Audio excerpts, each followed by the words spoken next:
यीशु मसीह के फ़तेहमंद नाम में आप सबको सलाम। मैं उम्मीद करती हूँ कि आप और आपके घराने खैरियत से होंगे, मसीह में मसरूर होंगे और फ़तेहमंद ज़िंदगी गुजार रहे होंगे। मैं आपको वेलकम करती हूँ ख़वातीन बाइबल के एक नए एपिसोड में और मेरे साथ मेरी तीनों फ्रेंड्स मौजूद हैं जो कि बहुत खूबसूरत लग रही हैं। लेकिन मैं दरख्वास्त करूँगी कि आप अपने आप को इंट्रोड्यूस करें ताकि जो हमारे न्यू व्यूअर्स हैं और आपको नहीं जानते वो भी आपसे आशना हो सकें। हुरमा अजीम, रुजला डेविड, अना मनीस पॉल। वेलकम और आप सबको भी खुशामदीद। आज इस एपिसोड में हम एक नए किरदार को जो नए अहदनामे में यीशु मसीह की हम खिदमत रही हैं उनके बारे में बात करेंगे। लेडीज़, क्या आप गेस कर सकते हैं रवायत के मुताबिक कि आज हम किस खातून की बात करने वाले हैं? आप पहले हमें कोई एक क्लू दें तो हम गैस कर सकते हैं। ये मसीह के शागिर्दों के साथ ये खातून मौजूद थी और दूसरा क्लू ये है यीशु मसीह ने इस औरत को शिफा दी थी। मरियम मगदलीनी। बिल्कुल, बिल्कुल। मरियम मगदलीनी जो के बदरूहों का शिकार थी और खुदावंद यीशु मसीह ने उसे रिहाई दी थी। बिल्कुल। और व्यूअर्स, अगर आपके पास कलाम मुकद्दस मौजूद है तो निकालिएगा मरकुस की इंजील उसका 16वां बाब और उसकी पहली 4 आयात में मरियम मगदलीनी का वाज़े ज़िक्र मौजूद है ताकि आप हमारे साथ उसकी ज़िंदगी पर गौर कर सकें। आइए देखते हैं आज का पहला क्लिप।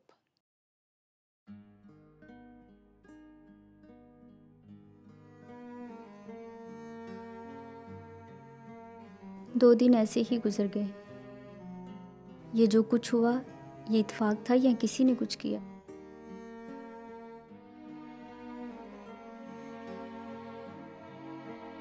तमाम तसल्ली के बाद भी वो हमें छोड़ के चला गया। वो जो सबसे प्यार करता है वो कुर्बान हुआ। उसका खून सूली पर गिरता रहा। उसकी पसली में नेज़ा मारा गया। जिसने सबसे प्यार किया वो मर गया। वो जिसने हमेशा अच्छाई की, शिफा दी, खाना खिलाया, बरकत दी, अंधों को आंखें दी, वो लोगों के प्यार से भरा हुआ था। मैं उन लोगों में से हूँ जिनसे वो मिला। What a beautiful clip। मेरे ख्याल से आज तक के जितने क्लिप्स हमने देखे हैं, मेरे पसंदीदा क्लिप्स में से आज से ये क्लिप होगा। वो कितनी पर्सनल लेवल पर मसीह को याद कर रही है और क्लिप से हमें आइडिया होता है कि अब यीशु मसीह को दफन हुए 2 दिन हो गए हैं। आपको ये क्लिप देखकर कैसा फील हुआ? मैं कहूँगी कि बहुत इमोशनल जो था सीन था। और उसमें जब मरियम मगदलीनी खुदा यीशु मसीह को याद कर रही है और क्योंकि उसने वो सब कुछ जो था वो एक्सपीरियंस किया था, वो साथ रही थी, उसे पता था कि क्या क्या जो है वो खुदा यीशु मसीह के साथ हुआ है और वो इस बात को मान रही है कि वो तो बेगुनाह था। उसने तो किसी का जो है बुरा कभी किया ही नहीं, तो फिर कैसे उसको सजा मिलती है? मेरे ख्याल से शायद यकीन ही नहीं आ रहा था उसको कि शायद खुदा यीशु मसीह जो है उनकी मौत हो चुकी है या ये सब कुछ उन्होंने बर्दाश्त किया है। तो वो बहुत ही खूबसूरती के साथ जो है उसकी फीलिंग्स को जो है ना इस क्लिप में दिखाया गया है। अरे वो कह रही है कि पता नहीं किसी ने कुछ कर दिया है, ऐसा तो नहीं होना हो सकता, चाहिए था। हाँ, बिल्कुल, मैं भी इस बात से इत्तेफाक करती हूँ कि चूँकि उसकी अपनी ज़िंदगी में एक मौजज़ा हुआ और एक डिलीवरेंस का एक पहलू हम देखते हैं। वो बदरू गिरफ्तार थी और खुदावंद यीशु ने उसे निजात दिलाई उससे। तो आज वो सोच रही है कि खुद उसकी ज़ात पे इतना बड़ा रहम हुआ और दूसरों को भी उसने देखा कि खुदावंद कैसे दूसरों को शिफा देते रहे। तो वो ये सोच के नहायत अज़ुर्दा है कि पता नहीं फिर किस गुनाह की सज़ा मिल रही है। अक्सर हम देखते हैं अगर कोई गलत करता है और उसको सज़ा मिलती है तो हम कहते हैं अच्छा हुआ, इसके साथ ऐसा ही होना चाहिए था। लेकिन यीशु के लिए ये अल्फाज नहीं थे। आज हमें सोचने की ज़रूरत है कि क्या हम आज भी ऐसा ही सोचते हैं यीशु के लिए? हम उसको उसी तरह तो नहीं दुखी करते हैं? तो मेरा ख्याल है ये वाक़ई एक बड़ा गमगीन सा सीन था। और रुजला जी, इसमें मैंने जो महसूस किया वो ये कि उसमें खुदावंद यीशु मसीह की मोहब्बत को याद कर रही है और अपनी उस टाइम को जो उसके साथ गुजारा गया है वहाँ पे वो एक खुदगर्जी नहीं है कि वो सिर्फ करिए कि जो कुछ हो गया बस ठीक हो गया, लेकिन उसको याद कर रही है हम ऐसा आजकल नहीं करते। हमें अक्सर अपनी खुदगर्जी के दौर में ही हम चल रहे होते हैं, नफ्सा नफसी के दौर में ही हम दूसरों के बारे में सोचते भी नहीं है। ये बड़ी खूबसूरत मिसाल हमारे सामने है। और उसकी बिल्कुल। गुफ्तगू से जाहिर होता है कि यीशु मसीह कैसा लीडर था। बिल्कुल। वो कहती है वो जो अंधों को शिफा देता था, अगर हजूम उसके पीछे है तो वो शागिर्दों की तरह नहीं कहता था कि जाओ और खाना खा लो। उसे फिक्र होती थी, उसने कहा कि ये अब कहाँ जाएंगे, तो वो उनके लिए इंतज़ाम किया करता था। सो मसीह का मोहब्बत भरा दिल जो है उसका एक तो इसे ज़ाती तजर्बा था, दूसरा ये ऐनी शाहिद थी कि वो सबके साथ ही ऐसा सलूक किया करता था। तो मेरे ख्याल से ये ना सिर्फ एक मिसाल है बल्कि हमारे लिए चैलेंज भी है कि आज ज़रा हम रुक कर सोचें और इस पर बात करें कि क्या आज हम ज़ाती तौर पर बतौर मसीही मसीह के हम शक्ल बन रहे हैं। दूसरी बात, जो हमारी क्रिश्चियन लीडरशिप है क्या वो मसीह जैसा दिल अपने पैरोकारों के लिए रखती है या नहीं। और आप सब चर्चेस का हिस्सा हैं, मिनिस्ट्री को समझते हैं और कम्युनिटी का हिस्सा हैं। सो आप क्या फील करते हैं आज के जो लीडर्स हैं वो यीशु मसीह की तस्वीर किस हद तक पेश करने में कामयाब हैं? ये जो सवाल आपने किया है, इसको हम अगर गौर करें इस पे, तो बहुत कम आपको देखने को मिलेगा। और ये हकीकत है कि आजकल जो अगर हमने इस चीज़ को बना लिया है खिदमत को, तो I am sorry to say that कि हमने उसको बिज़नेस एक बना लिया हुआ है। और मोस्टली जो लोग हैं इसको इसी अंदाज़ से लेते हैं कि अच्छा ये एक बिज़नेस का ज़रिया है, पैसा कमाने का ज़रिया है, और वो इसलिए वो खिदमत में आते हैं। लेकिन आपके जो इंटेंशंस है पीछे अगर लीडर्स की बात की जाए, तो वो खुदावंद जो है आपके दिल को जानता है कि आप किस नीयत से उस काम में आ रहे हैं। तो मोस्टली यही देखा जाता है कि लीडर्स जो हैं वो इस थॉट से, इस नज़रिए से इस चीज़ में आते हैं कि उनको शायद जो है ये एक पैसे कमाने का उनके लिए ज़रिया बन जाएगा। राइट, ये सबके लिए दुरुस्त नहीं है। हम ऐसे लीडर्स को भी देखते हैं जो सैक्रिफिशली लोगों के लिए काम करते हैं और उनके किरदार और जो कलाम वो सुनाते हैं उसमें तजाद नहीं है बल्कि बिल्कुल। मुमासलत मिलती है। बिल्कुल। मगर मेरे ख्याल से आप जो कहना चाह रहे हैं कि शायद आज सैडली मेजॉरिटी जो है वो कहते हैं यहाँ तक कि लोग कहते हैं कि भी जिसको कुछ नहीं काम करना होता वो समझता है ये इजी वे है, जबकि वो नहीं जानते कि इससे लोगों की अब्दियत जुड़ी हुई है और ये कितना सीरियस काम है और खुदावंद किस कदर इसका हिसाब जो है वो हमसे लेगा। जी रितमा, आप बिल्कुल ठीक कह रही हैं। जैसे आप कह रही हैं कि सीरियस काम है, वाकई ये रूहों को जीतने का काम है। तो रूहें ऐसे ही नहीं जीती जा सकती जब तक कि आप खुद पूरी रूह से, गहराई से और सच्चाई से अपने यीशु को नहीं जानते। तो यीशु की मानित बनना मुश्किल बहुत है, लेकिन नामुमकिन नहीं है। इसके लिए ताकत भी यीशु खुद ही देते हैं, पाक रूह हमारी मदद करता है। बिल्कुल, और यही अल्टीमेट टास्क भी है मेरे ख्याल से एक क्रिश्चियन की लाइफ का कि वो हर रोज मसीह की मानिद ढलता जाए, उसके हम शक्ल हम बनते चले जाएं। और कई दफा हम देखते हैं कि लोग समझते हैं कि सिर्फ कलाम सुना देना काफी है।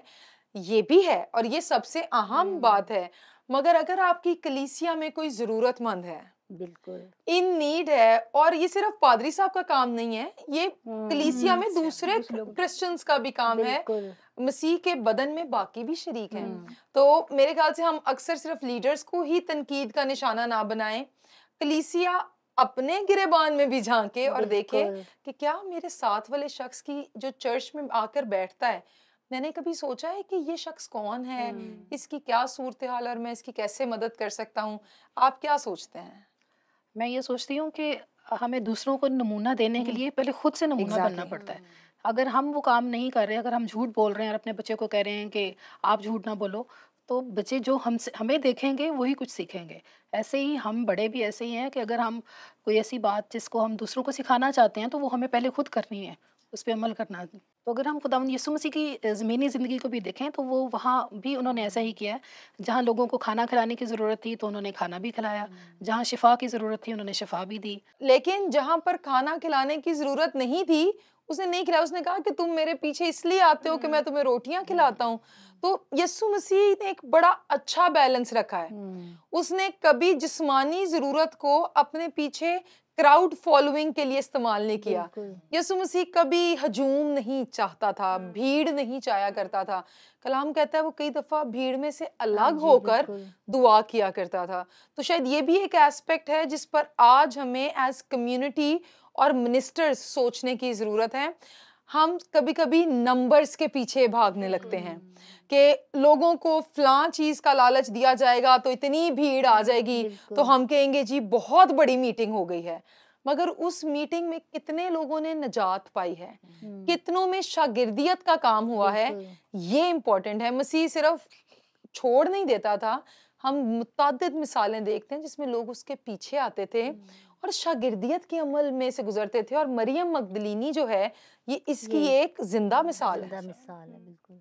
सो I think this is a challenge. फिर आप कुछ कहना हाँ, चाह मैं ये रहे हैं? कहने लगी थी कि आज अगर देखा जाए तो मैं हमेशा ही बात करती हूँ कि मैं भी मिनिस्ट्री में हूँ और हम लोग ये चीज़ सीखते हैं और दूसरों को भी सिखाते हैं। लेकिन जब मैं कोई सरमन प्रिपेयर कर रही होती हूँ, कुछ सीख रही होती हूँ, तो पहले मैं वो अपनी ज़िंदगी पर उसका जो इम्प्लीमेंट राइट। देखती हूँ कि अगर अच्छा ये मेरी ज़िंदगी में ये काम हुआ, खुदावन ने मेरी ज़िंदगी को या मेरे थॉट्स को, मेरे नज़रियात को इस तरह से बदला, तो ही उस चीज़ का सरमन मैं अपने से रिलेट करके जो दूसरों को सिखाती हूँ।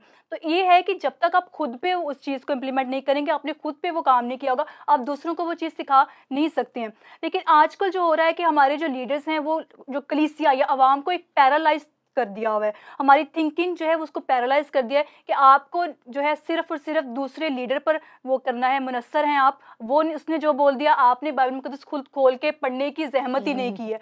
सो ये है कि हमने आवाम को पैरालाइज कर दिया हुआ है, उनकी थिंकिंग को इस तरह बना दिया हुआ है। तो बिल्कुल। हर किसी को अपना एक ज़ाती जो ताल्लुक है ना वो खुदावंद यीशु मसीह के साथ कायम करने की बहुत अशद ज़रूरत है। और रसूलों के अमाल में हमें इसकी मिसाल मिलती है। जी। जब जी। लोग तालीम पाते थे और रसूलों से जो मसीह के साथ रहे थे उनसे तालीम पाते थे, तो वो बाद में घरों में जाकर पढ़ा करते थे।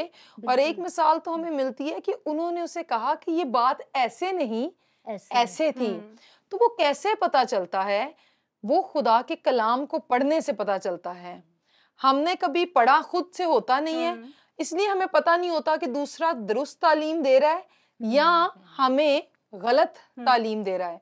और हमें याद रखना चाहिए, कोई जितना मर्जी बड़ी शख्सियत का हामिल इंसान हो, वो खुदा के कलाम से ऊपर नहीं है, और कोई शख्स खता से खाली भी नहीं है। तो आप कभी भी शख्सियत परस्ती में पढ़कर उसको खुदा के कलाम से ऊपर का दर्जा ना दें, बल्कि अच्छा है कि कलीसिया घरों में भी कलाम को पढ़े, और जब कलाम सुनाया जाता है तो वो इससे सीखें और इवैल्यूएट करें। तो मेरे ख्याल से मरियम मगदलीनी जब मसीह के पीछे आती थी तो वो कलाम को भी सीखती थी। उसका एक ताल्लुक अपने उस्ताद के साथ डेवलप हुआ था, जिसे अब वो मिस कर रही थी। क्यों? कि मेरा उस्ताद जो है वो 2 दिन से अब उसका जिस्म जो है वो कब्र में पड़ा है, मगर वो ये भी जानती थी कि उसने कभी गुनाह नहीं किया है। सो इसके साथ आए बढ़ते हैं अपने दूसरे क्लिप की तरफ।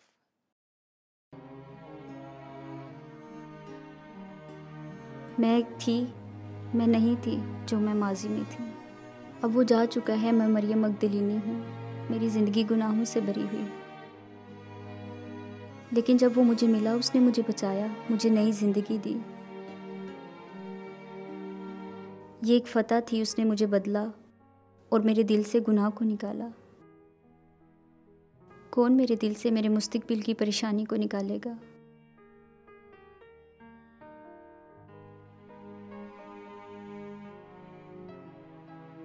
दो दिन ऐसे ही गुजर गए, कोई उम्मीद नजर नहीं आ रही। किसी चीज़ में तसल्ली नहीं पा रही। हमारे दिल गम से भरे हुए हैं।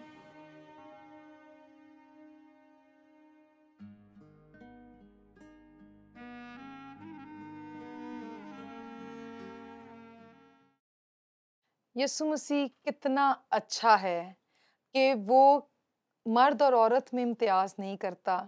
और जैसा कि उसने अपनी खिदमत के आगाज़ में कहा कि मैं इसलिए आया हूँ कि कैदियों को रिहाई दूँ, जो कुचले हुए हैं उनको बहाल करूँ। और मेरे ख्याल से मरियम मगदलीनी इसकी बेहतरीन मिसाल है। बिल्कुल, बिल्कुल। और इस क्लिप में हमने जैसे देखा कि वो गमगीन है, और एक जगह पे जब उसने कहा कि उसने तो मुझे फतह बख्शी, हाँ, तो वो सोच रही होगी, कैसे तज़ब्ज़ुब में होगी वो उस वक़्त, क्योंकि ये दूसरा दिन था अभी, कि मुझे फतह देने वाला शायद खुद शिकस्त खा गया आज, मौत के आगे उसकी शिकस्त है, शैतान के आगे उसकी शिकस्त है, लेकिन अभी ये सिर्फ़ दूसरा दिन है।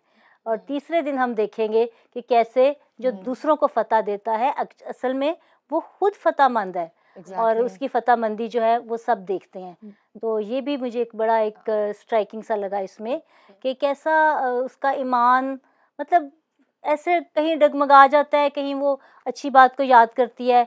तो अगर हम आज अपनी सिचुएशन देखें कि हम तो उस सारी स्टोरी को पूरा जानते हैं, हम तो दूसरे दिन पे नहीं खड़े हैं, तो हमें तो अपना ईमान बहुत ही ज़्यादा मजबूती से थामना चाहिए कि हमारा खुदावंद यीशु बहुत फतामंद खुदावंद है। बिल्कुल। और इसमें हम ये भी चीज़ रिकग्नाइज करते हैं कि एक ईमानदार जो है वो इमोशनलेस शख्स नहीं होता। कई दफ़ा हमें इस तरह से सिखाया जाता है कि जो स्पिरिचुअलिटी है, जो रूहानियत है, इसमें जज्बात का इजहार नहीं है। तो हम देखते हैं कि जो ईमानदार हैं, ईमानदार होना पत्थर दिल होना नहीं है, बिल्कुल। उनके जज्बात होते हैं और वो भी अपने जज्बात का इजहार कर रही है।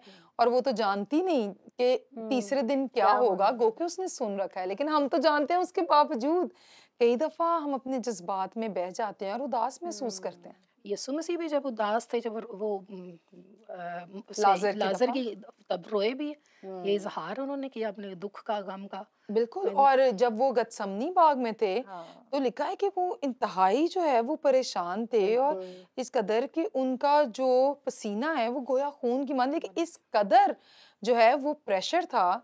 सो और वो इमोशंस को फील कर रहे थे। और अगर हम मरियम मगदलीनी की बात करें तो इसने तो जिंदगी में एक बड़ा क्राइसिस देखा था, बिल्कुल। जो पोजेशन का क्राइसिस है। और ये जो है, जो इंसान इसमें जकड़ा हुआ होता है, वो ही बता सकता है कि किस तरह की जो है उसकी कैफ़ियत है। हम लोग शायद उस चीज़ का अंदाज़ा भी नहीं लगा सकते हैं। लेकिन वो उसके बाद जब उस इंसान को उन सब से रहाई मिलती है ना, तो वो भी जो एक्सपीरियंस वो इंसान करता है ना, वो भी कोई और एक्सपीरियंस नहीं कर सकता। और फिर यहाँ पर देखते हैं कि जिस तरह की मोहब्बत उसने खुदावंद यीशु मसीह के साथ जो है वो उसका इज़हार किया, कि सलीब जब उनको दी जा रही थी और उस मकाम पे हम देखते हैं कि सिर्फ कुछ 3-4 जो लोग थे वो सलीब के पास थे और उनमें मरियम मगदलीनी भी वहाँ पर मौजूद थी। तो मुझे लगता है कि बाइबल मुकद्दस में एक आयत है ना कि मोहब्बत जो है, कामिल मोहब्बत, वो खौफ को दूर कर देती है। तो बिल्कुल, क्योंकि वो मरियम मगदलीनी खुदावंद यीशु मसीह से मोहब्बत रखती थी और वो सलीब के पास वहाँ पर मौजूद थी। तो ये बहुत ही अच्छा जो है एक्सपीरियंस उसने अपनी लाइफ में किया और आज हम भी अपनी ज़िंदगी में करते हैं कि जब खुदावंद हमें अंधेरे से बाहर निकालता है। हर इंसान की ज़िंदगी में ना एक पास्ट होता है और वो कुछ सिंस में जब गुजारा होता है, लेकिन उसको पता होता है, लेकिन जब खुदावंद जो है उसको उन सब अंधेरे से बाहर निकालता है ना, और वो खुशी और वो जो एक नयापन जो है आप महसूस करते हैं, और वो मोहब्बत जब मसीह की मोहब्बत आपकी ज़िंदगी में आती है ना, तो वो भी जो मैं कहती हूँ कि वो एक्सपीरियंस करना जो है बहुत अच्छी बात है और उसको लफ्ज़ों में बयां भी नहीं किया जा सकता। बिल्कुल, आप उसे महसूस कर सकते हैं उसे। बिल्कुल। और जब हुरमा ये बात कर रही हैं तो मुझे वो कोढ़ी याद आ रहे हैं हाँ, जिनको बिल्कुल। यीशु मसीह ने शिफा दी और उनको कहा कि चले जाओ, जी। और वो चले गए, लेकिन उनमें से एक एक कोढ़ी वापस वापस आया। आया। तो मसीह ने बड़ा खूबसूरत सवाल किया, उसने कहा क्या बाकियों ने शिफा नहीं पाई है? तो ऐसा नहीं, मसीह ने हजूम के हजूम को खाना खिलाया था और बाद में शायद उस हजूम में से कई थे जो बिल्कुल। उसकी सलीब का तकाजा कर रहे होंगे, बिल्कुल ऐसे ही वी है। Don't know. लेकिन ये औरत बिल्कुल। वही बात है कि जिसके ज्यादा गुनाह माफ हुए हाँ, वो वो ज्यादा ज़्यादा मोहब्बत मोहब्बत रखेगा। करता है। बिल्कुल ऐसे। अगर इंसान रियलाइज करे कि वो कितना गुनहगार है, शायद इसके अंदर ये एहसास था कि मैं बहुत गुनहगार हूँ बिल्कुल, और मैं तो बिल्कुल। पोजेस्ड भी थी, हाँ। और जब दुनिया ने मुझे धुतकार दिया, बिल्कुल ऐसे शायद ही। उसके घर वालों ने उसे निकाल दिया। आज भी जो बदरू गिरफ्तार लोग होते हैं, लोग जान छुड़वाते हैं, बिल्कुल ऐसे ही है। तो लेकिन मसीह ने उससे जान नहीं छुड़वाई, बल्कि उसकी जान उन बदरूहों से छुड़वा दी। छुड़वा दी, और बहाल किया, उसको बहाल किया, उसको उम्मीद बख्श दी एक। उम्मीद बख्शी। मैं समझती हूँ कि एक औरत होते हुए उसके लिए वो वाला टाइम कितना दर्दनाक होगा। देखिए वो जिसे कहते हैं जज्बाती तौर पे भी और जिस्मानी तौर पे भी। एब्सोल्युटली। तो एक बिल्कुल रिजेक्टेड एक तरह से वो ज़िंदगी गुजार रही थी और वही बात जैसे कोड़ियों के साथ वो करते थे कि उन्हें माशरे से अलग करते थे। यही हाल कुछ मरियम का रहा होगा कि बिल्कुल। वो सबसे अलग थलग, लेकिन जब बहाली हुई तो वो सबके बीच में आई।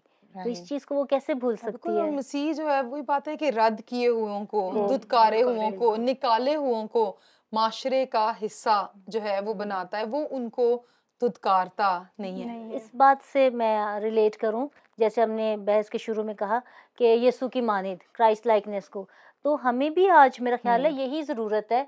ऐसे लोग जिनको हम समझते हैं कि वो किसी भी वजह से मतलब नहीं माशरे का हिस्सा बन पा रहे, तो हमें उनके साथ वही प्यार, वही शफ़क़त करनी चाहिए और उनको अपने साथ मिला के चलने की ज़रूरत है। और इसमें मैं ज़रूर ये अपॉर्चुनिटी लेना चाहूँगी कि हम इस पर बात करें और जो हमारे व्यूअर्स हैं वो भी शायद इससे रिलेट कर सकें। सैडली आज अगर लोग पोजेस्ड होते हैं तो कलीसियाओं में कई दफ़ा तो वो चर्च आते हैं तो इसलिए बेचारों को उनकी घर वाले चर्च नहीं लाते कि लोग देखेंगे और पीछे पीछे होंगे, लेकिन कोई दुआ नहीं करता। तो मसीह ने तो कहा था कि तुम मुझसे बड़े-बड़े काम करोगे, मैं तुम्हें वो इख्तियार दूँगा, तुम बदरूहों को निकालोगे, लेकिन उसके लिए आपकी स्पिरिचुअल लाइफ में दुआ का आंसर होना ज़रूरी है। और हमें बतौर मसीही एहसास होना ज़रूरी है कि कितनी बड़ी फ़तह मसीह के बिल्कुल, नाम में हमें हासिल है। ये वही फ़तह जिसकी अभी हमने बात की कि हमारा यीशु तो फ़तहमंद खुदावंद है। बिल्कुल, तो हम ऐसे लोगों को छोड़ ना दें, बिल्कुल, हम उनका एहसास करें, आप उनके लिए दुआ करें और उनसे एम्पैथाइज़ करें। बिल्कुल। नफ़रत हम ना करें या जज जो है वो हम ना करें। मैं आपको अपनी एक ज़िंदगी का वाक़या सुनाना चाहती हूँ। जब मैं छोटी थी तो स्कूल में मेरी टीचर्स के साथ बड़ी अच्छी दोस्ती भी थी, प्यार भी करती थी। लेकिन कुछ एक एक टाइम आया कि मेरी एक टीचर थी जो मुझ पे सख्ती करना शुरू हो गई थी और बात-बात में मुझे धुतकारती थी, डाँटती थी, फिर मुझे पनिश भी कर देती थी। फिर वो मेरा टाइम जो था बड़ा दुःख और तकलीफ़ में गुज़रता था। मेरा दिल नहीं करता था स्कूल जाने को, हुँ, उनसे बात करने को। तो फिर मैंने अपने पेरेंट्स से थोड़ा-सा ज़िक्र किया कि मेरा दिल बड़ा उदास है, इस तरह से मेरी टीचर करती हैं। तो उस वक़्त में आपको पता है कि पेरेंट्स तो बस कहते थे जो टीचर हैं वो बस बस हाँ टीचर जी, हैं, बिल्कुल। फिर बच्चे ही गलत हैं। तो हम लोग मुझे समझाया जाता था कि बेटे आप इसको हुँ, आगे इसकी तरफ और बढ़ो, अच्छा इसके करने की कोशिश करो। फिर मैंने सोचा, मैंने कहा कि ये चीज़ जो मेरे वो अंदर मेरी जज़्बात को, मेरे इमोशंस को हर्ट कर रही थी बहुत ज़्यादा। तो मेरा ना चाहते चाहते हुए भी मेरा दिल नहीं था करता हुँ, कि मैं कोई काम आगे करूँ, बढ़ूँ।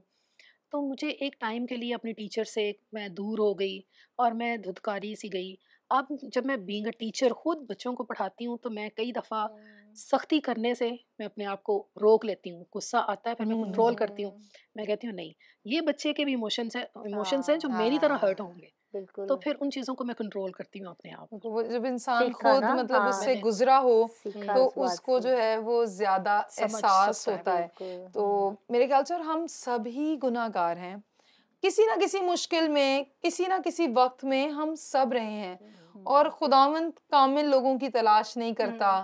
वो दुनिया के हकीरों, निकम्मों को चुनता है, हम जैसों को, वो हमारी ही बात है। बिल्कुल, तो जैसे उसने हमसे मोहब्बत रखी है, अच्छा है कि हम भी हम भी ऐसी दूसरों उसी से जो तरह है वो वैसी ही मोहब्बत मोहब्बत करें। रखें। जी, रितमा बाजी बिल्कुल ऐसा ही है। खुदा भी ऐसी ही मोहब्बत हमसे रखता है। वो भी गुनाहगार से नफ़रत नहीं करता, वो गुनाह से नफ़रत करता है। बिल्कुल। और व्यूअर्स ये हमारे सीखने की बात है, हम भी दूसरों को रद्द ना करें और जैसे पहले उसने हमसे मोहब्बत की है, वैसे ही हम भी दूसरों से मोहब्बत करें। और जब आप इन बातों पर सोचते हैं तो आए हम जल्दी से एक क्विक ब्रेक लेते हैं। ब्रेक से वापस आएँगे और हम अपना फाइनल आज का क्लिप देखेंगे।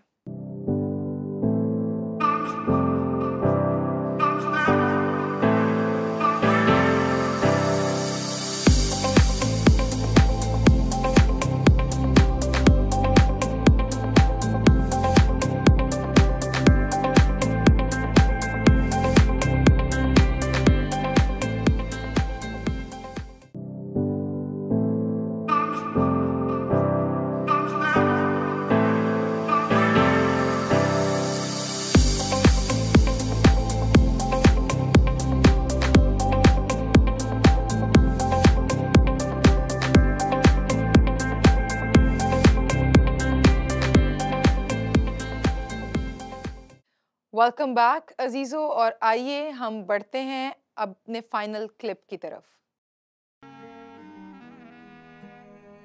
मैं तेल और खुशबू इकट्ठी करूंगी और सूरज के तुलू होने से पहले निकल जाऊंगी। बाग की तरफ जाऊंगी और मैं किसी तूफान से नहीं डरूंगी, ना किसी जंगली जानवर और ना किसी खतरे से। मेरे दिल में बस एक ही सवाल है,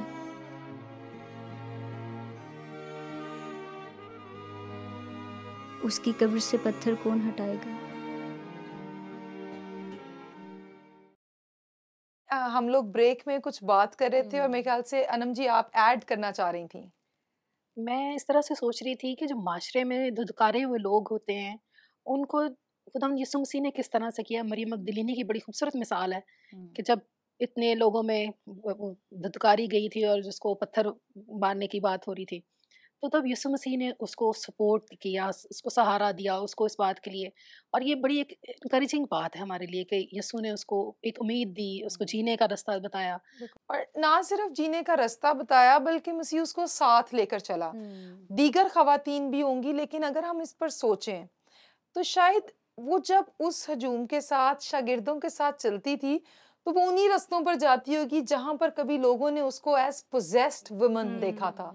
लेकिन आज वो देख रहे हैं कि उसका स्टेटस बदल गया है। ये ना सिर्फ शिफा पा गई है बल्कि अब ये तो रब्बी के साथ रहती है, यानी उस्ताद के साथ, उसके क्लोज्ड सर्कल में ये औरत उससे सीख रही है। तो मसीह के साथ होने से क्या पहचान उसे मिली। और मेरे ख्याल से जितने ठुकराए गए लोग हैं, जब वो मसीह के साथ जुड़ जाते हैं तो उनका सारा स्टेटस ही जो है वो बदल जाता है। और मसीह भी क्या कमाल है, वो हमारे माजी को याद नहीं रखता बल्कि वो हमारे हाल और मुस्तकबिल में दिलचस्पी रखता है। मेरे ख्याल से ये हम सबके सीखने की बात भी है। खुदावंद माफ कर देता है, खुदावंद भूल जाता है, इंसान नहीं लेकिन इंसान नहीं भूलता। हम कहते हैं अच्छा अच्छा ये वही है ना, हम जिसने वो हाल काम में किया नहीं था। आ पाते, हम हमेशा दूसरे को उसके माजी के हवाले से जो है वो याद करते हैं। बिल्कुल। और अगर हम इसके किरदार को देखें तो बड़ा खूबसूरत किरदार लगता है इस लिहाज से कि कैसे यीशु ने भी जैसे देखे ना कोई तफरीक नहीं की और बिल्कुल अपने बाकी शागिर्दों के साथ साथ वो भी उसको भी रखा और वो चलती रही।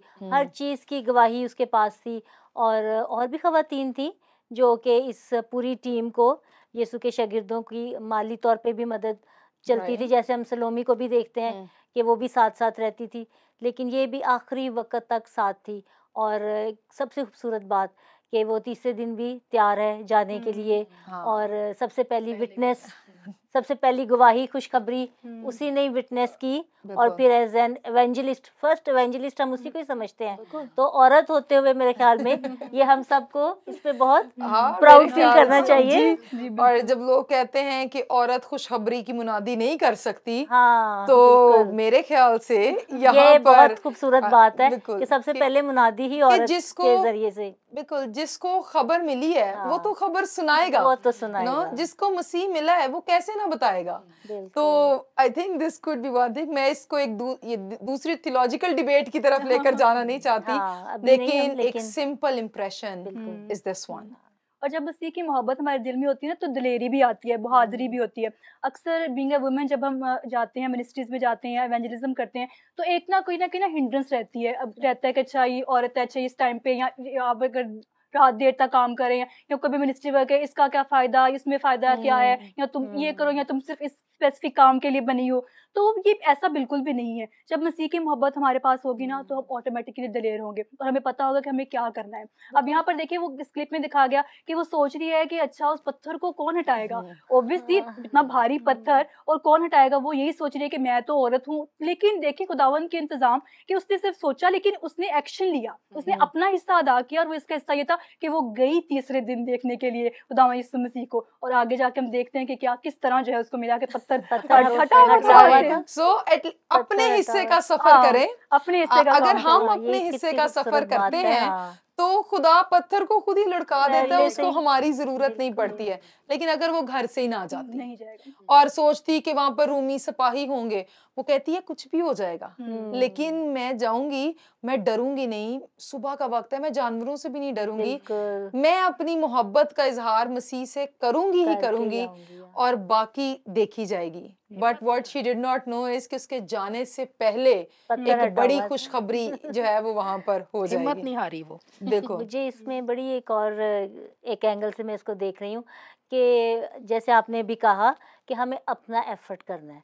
बिल्कुल हमें अपनी कोशिश, अपने ईमान से, ईमान की दिलेरी के साथ चलना है। तो बाकी देखें आपके लिए कैसे रास्ते खुले हुए हैं, दरवाजे खुले हुए हैं। सोचने की बात ये है अनम कि कहीं हमारी जिंदगी में भी तो हमने यीशु को पत्थर के पीछे तो नहीं रखा हुआ, हाँ है ना? हमें वो This- पत्थर हटाने की जरूरत है। अब जरूरत हमें है कि हम उस पत्थर को हटाएं। और शायद हमारी बहुत सी बहनें हमें देख रही हैं और आप सोचती हैं कि मैं मसीह के लिए क्या कर सकती हूँ, मैं तो एक माँ हूँ, मैं तो एक अनपढ़ औरत हूँ, मैं तो एक हाउसवाइफ हूँ, मुझे तो बाहर लोगों से बात करने का तजुर्बा नहीं है। वेल, खुदावंद सिर्फ किसी स्पेसिफिक एरिया में काम आपसे करवाने का मोहताज नहीं है, वो कादर मुतलक है। आपके पास शायद सिलाई कढ़ाई का गिफ्ट है, आप उसके जरिए बिल्कुल। कम्युनिटी को सर्व कर सकती हैं। और जब लोग आपके पास सिलाई सीखने आते हैं, आप उन्हें मसीह की मोहब्बत बता सकती हैं। आपके पास खाना पकाने का गिफ्ट हो सकता है और आप कुकिंग क्लासेस दे सकते हैं या कलीसिया में ये खिदमत कर सकते हैं। Well, we don't know but it could be so many So things. many things. हमने सिर्फ एक सर्टेन कंपार्टमेंट्स में चीज़ों को जो है वो डाल दिया है। बिल्कुल। तो खुदावंद किसी को भी किसी भी तरह से जो है वो इस्तेमाल करने की कुदरत रखता है। बिल्कुल ऐसे ही है। मैं आपसे एक बात शेयर करना चाहती हूँ। जब मैंने मैट्रिक एग्ज़ाम दिए तो मेरे बहुत अच्छे नंबर आए, तो मैंने सोचा कि कॉलेज में दाखिला लिया जाए। तो उन डेज़ में मसरूफ़ियात की बाइस मैं अपनी दादी को ले गई साथ। मैंने कहा दादी मेरे साथ चलें। तो मैं और मेरी दादी जब गए, हमने अपना फॉर्म वगैरह फ़िल किया। बाहर निकले तो कुछ लड़के थे जिनके हाथ में कुछ चीज़ें थी अजीब-सी।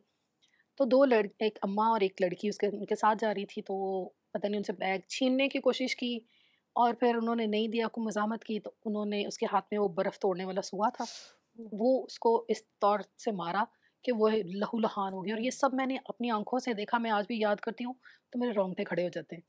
और वो कॉलेज के बिल्कुल पास ही होना, और ना भागा जा रहा था, कदम भी मन-मन के भारी हो गए थे कि ना चला जा रहा था, ना भागा जा रहा था, ना देखा जा रहा था।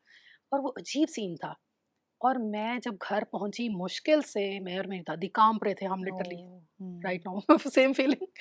तो जब मैं घर पहुँची तो मैं बिल्कुल हिम्मत हार गई, मैंने कहा मैंने नहीं जाना कॉलेज। कॉलेज नहीं जाना और अभी ना। मुझे फ़ोर्स भी किया गया, कोई बात नहीं, ऐसा तो होता रहता है, अखबार हर आए दिन भरे रहते हैं, कोई बात नहीं। मेरा दिल इतना डर गया था कि उस जगह पे मैं भी हो सकती हूँ, मेरे साथ भी ऐसा हो सकता है, और वो भी कॉलेज जिसमें मुझे शौक है जाने का। तो मेरा दिल हार गया था, मैं हिम्मत हार चुकी थी एक दफ़ा फिर से। फिर मुझे बड़े अरसे के बाद मैंने इसको थोड़ा सोचा, कोशिश करने की, पढ़ने की कोशिश, दोबारा वही बहाली करने की तरफ ध्यान दिया। तो फिर मैंने प्राइवेट मैट्रिक, ओ सॉरी एफए किया। फिर मेरा दिल ही नहीं करता था कि मैं आगे जाऊँ कॉलेज में। मेरे अंदर वो खौफ, वो डर बैठ गया था। तो राइट। उससे मैं हिम्मत हार गई थी।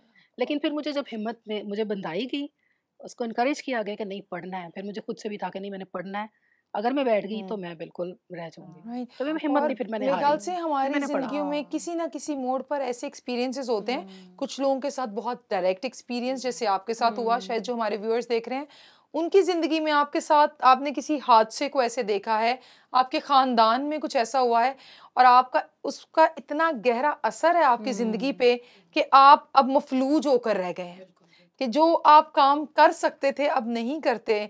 लेकिन मेरे ख्याल से हमें इस बात पर गौर करना चाहिए। हादसात हो सकते हैं, लेकिन जिसके पास बेटा है उसके पास रिहाई की नवीद भी है। तो हम मसीह के नाम में बिल्कुल। उस पर गालिब आ सकते हैं और हमें तसल्ली रखनी चाहिए कि वो हमारे साथ है। तो हम किसी भी किस्म के ट्रॉमा को, किसी भी किस्म के फियर को उसके नाम से फाइट कर सकते हैं और आपको उससे निकल सकते हैं। और आज हमारी बहन टीचर हैं, वो पढ़ी और आगे बढ़ी और उसमें से जो है उन्होंने उस पर फतह पाई है। बिल्कुल। ये यीशु का साथ ही है जिससे हम फतामंदी हासिल करते हैं। बिल्कुल। और हमारे इर्द गिर्द आजकल जो करंट सिचुएशंस हैं, बिल्कुल। आए दिन बैड न्यूज़ है, आए दिन हम देखते हैं। और ख़ास तौर से हमारी बच्चियां, उनको बच्चे भी महफूज नहीं लेकिन हमारी बच्चियां महफूज नहीं हैं। ख़वातीन के लिए ये एक हाई अलर्ट सिचुएशन है, मगर खुदावन हमारे साथ है, हम उसमें रुक तो नहीं सकते, जिंदगी बिल्कुल, ठहर तो नहीं बिल्कुल सकती। ऐसे ही है रितमा। मैं समझती हूँ कि ये तो एक बहुत बड़ी बात थी, एक बदरू गिरफ्तार तो एक काफ़ी बड़ी बात है। छोटी-छोटी बातें हम देखें अपनी ज़िंदगी में, कितने बॉन्डेजेस होते हैं जिनमें हम राइट। गिरफ्तार होते हैं। तो उनसे भी हम खुद, हमारे बच्चे, तो हर रोज़ हमें दुआ की और यीशु के से वो फतह मांगने की ज़रूरत है। Right. मांगेंगे तो हम आज़ाद होंगे। बिल्कुल। और अभी जब रिसेंटली लाहौर में एक जब वाक़या हुआ तो उसके बाद मैंने कुछ वालिदैन को कहते हुए सुना कि हम अपनी बच्चियों को जो है अब वो घर से बाहर भेजने में गैर महफूज महसूस बिल्कुल। करते हैं, और ये बिल्कुल फितरी बात है। बिल्कुल। अगर मेरी भी बेटी होगी तो मैं भी फ़िक्रमंद होंगी जब वो जाएगी। तो उस वक़्त फिर मुझे कलाम की वो आयत भी याद आती हैं कि खुदावंद तेरी आमद और रफ्त में तेरे साथ बिल्कुल। रहेगा। बिल्कुल। उसकी नज़रें हम पर लगी रहती हैं। उसने हमारी सूरत अपनी हथेली पर हथेलियों खोद पे रखी है, खोद यानी रखी है। इतने करीब हैं हम उसकी नज़र के। बिल्कुल। तो हमारे बच्चे भी वैसे वैसे ही है। महफूज हैं, हमारी आम की बेटियां वैसे पुतली की महफूज तरह हैं, हमें महफूज रखता है। और हमें उसमें हिकमत से भी चलना होता है। तो it's a very thin and careful road, लेकिन हम मसीह की मदद से किसी किस्म के हालात पर भी गालिब आ सकते हैं, और उसकी दी गई हिकमत से हम अपनी हद बंदी भी अच्छे तरीके से जो है वो बिल्कुल। कर सकते हैं। सो थैंक यू लेडीज़ आज की अच्छी कन्वर्सेशंस के लिए, और मेरे ख्याल से हमारे व्यूअर्स ने भी इससे बहुत बरकत पाई होगी। आज जैसे हमने मरियम मगदलिनी की ज़िंदगी के मुख्तलिफ पहलुओं पर गौर किया, मेरे अजीज़ों रुकिए और सोचिए, क्या आपको यीशु मसीह का अपनी ज़ाती ज़िंदगी में वैसा तजर्बा है? क्योंकि कलाम कहता है कि हम अपने वालिदैन के ईमान के वसीले नहीं बचाए जाते, कोई किसी के गुनाह का हिसाब नहीं देगा। हर शख्स के लिए ज़रूरी है कि वो शख्सी तौर पर यीशु मसीह को अपना निजात दहिंदा कबूल करे और जाने कि हम सब ने गुनाह किया है और हम खुदा के जलाल से महरूम हैं। तो आज अपनी ज़िंदगी पर गौर कीजिए। अगर आपने यीशु मसीह को ज़िंदगी नहीं दी है और उसके पीछे नहीं चल रहे हैं, तो आज उसको ज़िंदगी दीजिए, अपने गुनाहों का इकरार कीजिए और एक नई इब्तिदा मरियम की तरह कीजिए, ताकि आप उसके जलाल को भी विटनेस कर सकें। और ज़रूर सोचें कि मरियम की ज़िंदगी के वो कौन से दो पहलू हैं जो आपके लिए हौसले का बाइस बन सकते हैं।